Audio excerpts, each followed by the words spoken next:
Pernah nggak kamu bertanya, kenapa di dunia ini ada orang yang percaya diri dan ada yang mudah minder? Nah, jawaban dari pertanyaan-pertanyaan itu banyak dijelaskan oleh seorang tokoh psikologi yaitu Erik Erikson. Menariknya, Erikson bukanlah seorang ilmuwan sejak awal. Ia justru memulai hidupnya sebagai pelukis. Ia bahkan tidak pernah kuliah psikologi secara resmi. Namun, memulai pengalaman hidupnya termasuk perasaan sebagai orang asing di keluarganya sendiri. Ia akhirnya menyusun sebuah teori perkembangan manusia yang dikenal dengan nama teori perkembangan psikososial Erikson. Yuk kita simak penjelasannya. Sebelum kita mengenali setiap tahapannya, ada beberapa prinsip dasar yang teman-teman harus ingat. Menurut Erikson, ego itu berkembang sepanjang berbagai tahapan kehidupan. Ini disebut sebagai prinsip epigenetik. Inti dari prinsip ini adalah bahwa pertumbuhan manusia itu bertahap dan memiliki urutan yang tetap. Prinsip ini juga menjelaskan bahwa setiap perkembangan itu muncul dibangun dari tahap sebelumnya, bukan menggantikan. Selain itu, perkembangan manusia berlangsung seumur hidup dan selalu dipengaruhi oleh dua hal, yaitu faktor psikologis dari dalam diri dan faktor sosial dari lingkungan. Karena itu, teorinya disebut perkembangan psikososial. Perkembangan psikososial Erikson memiliki 8 tahapan. Pada setiap tahapannya, manusia akan menghadapi krisis utama yang memiliki dua unsur, yaitu unsur positif yang disebut sintonik dan unsur negatif yang disebut distonik. Jika unsur sintonik mendominasi, maka terbentuklah kekuatan dasar, yaitu kualitas ego yang sehat. Tetapi kalau unsur distonik yang dominan, maka muncul patologi inti, yaitu masalah kepribadian yang menghambat perkembangan. Berikutnya, yuk simak penjelasan dari setiap 8 tahap perkembangan psikososial Erikson. Mencakup hingga usia 1 tahun. Pada masa bayi, mode psikoseksual yang dialaminya adalah oral sensual, di mana ini berfokus pada hubungan bayi dengan pengurus yang akan memenuhi kebutuhan mulut dan organ indera lainnya, seperti sentuhan, pelukan, suara yang menenangkan, dan sebagainya. Krisis utamanya adalah kepercayaan versus ketidakpercayaan, di mana jika kebutuhan oral sensorinya dipenuhi dengan baik, muncul unsur sintonik yaitu kepercayaan. Jika sering diabaikan, muncul unsur distonik yaitu ketidakpercayaan. Kekuatan dasar yang terbentuk adalah harapan, di mana anak memiliki harapan pada dunia, sedangkan patologi intinya adalah penarikan diri, yaitu anak cenderung tidak memiliki kepercayaan atas dunia. Tahap usia dini mencakup usia 2 hingga 3 tahun. Pada usia dini, mode psikoseksualnya adalah anal, uretal, otot, di mana anak mulai belajar mengendalikan tubuh mereka, terutama terkait kebersihan dan mobilitasnya, seperti toilet training, berjalan, berlari, dan sebagainya. Krisis utamanya adalah otonomi versus malu dan ragu. Jika anak diberi kesempatan mencoba untuk mandiri, muncul otonomi sebagai unsur sintonik. Jika dipermalukan atau disalahkan atas setiap kemauannya untuk mencoba, muncul rasa malu dan ragu sebagai unsur distonik.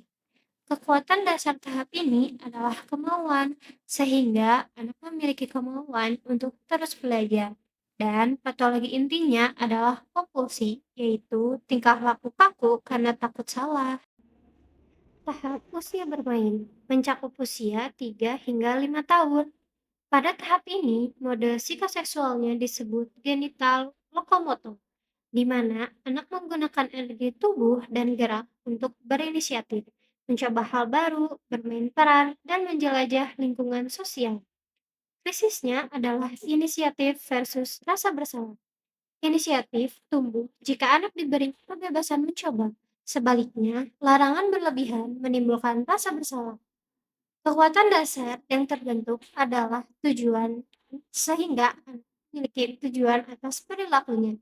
Sehingga patologi intinya adalah pengekangan, yaitu mengekang dorongan alami untuk berinisiatif. Tahap remaja mencakup usia 12 hingga 18 tahun.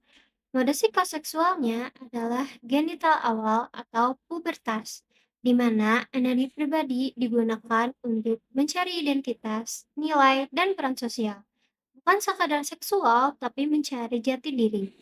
Krisisnya identitas versus kebingungan identitas. Identitas muncul dari dukungan untuk individu bereksplorasi, sementara tekanan dan larangan dari lingkungannya dapat menimbulkan kebingungan identitas.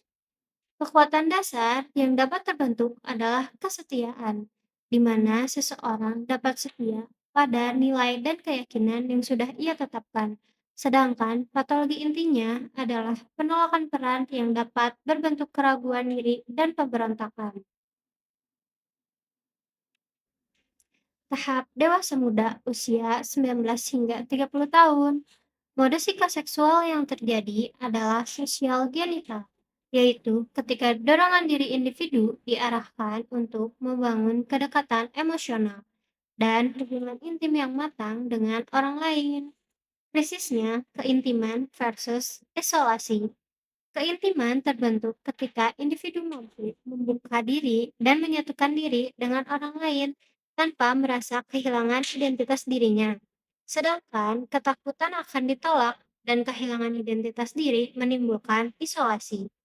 Kekuatan dasar yang dapat terbentuk adalah cinta, yang merupakan dedikasi matang kepada seseorang.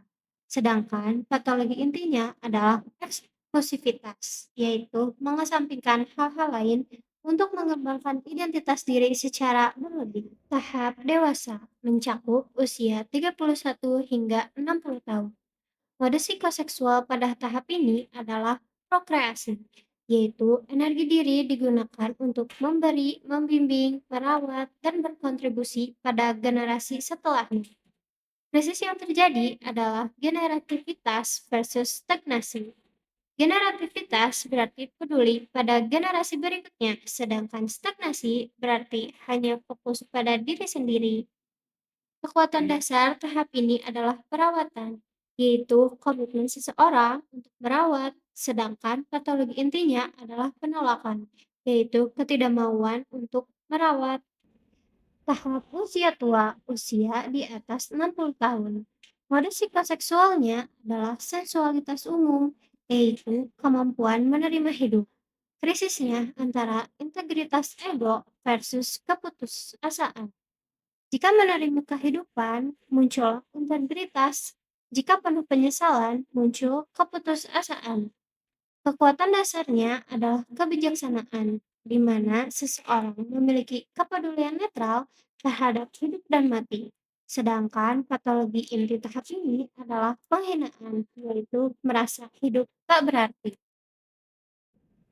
Singkatnya, Erikson melihat perkembangan manusia sebagai rangkaian 8 tahap yang masing-masing memiliki krisis psikososial. Setiap krisis terdiri dari unsur sintonik dan distonik yang harus diseimbangkan. Bila berhasil, terbentuk kekuatan dasar ego, sedangkan ketidakseimbangan menghasilkan patologi inti. Perkembangan tidak berhenti di masa kanak-kanak, tetapi berlangsung sepanjang hidup dan dipengaruhi oleh lingkungan kita.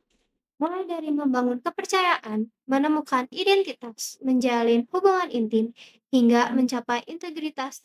Dengan memahami ini, kita bisa melihat bahwa setiap pengalaman hidup selalu memiliki fungsi perkembangan psikososialnya dan menentukan arah kepribadian kita di tahap berikutnya.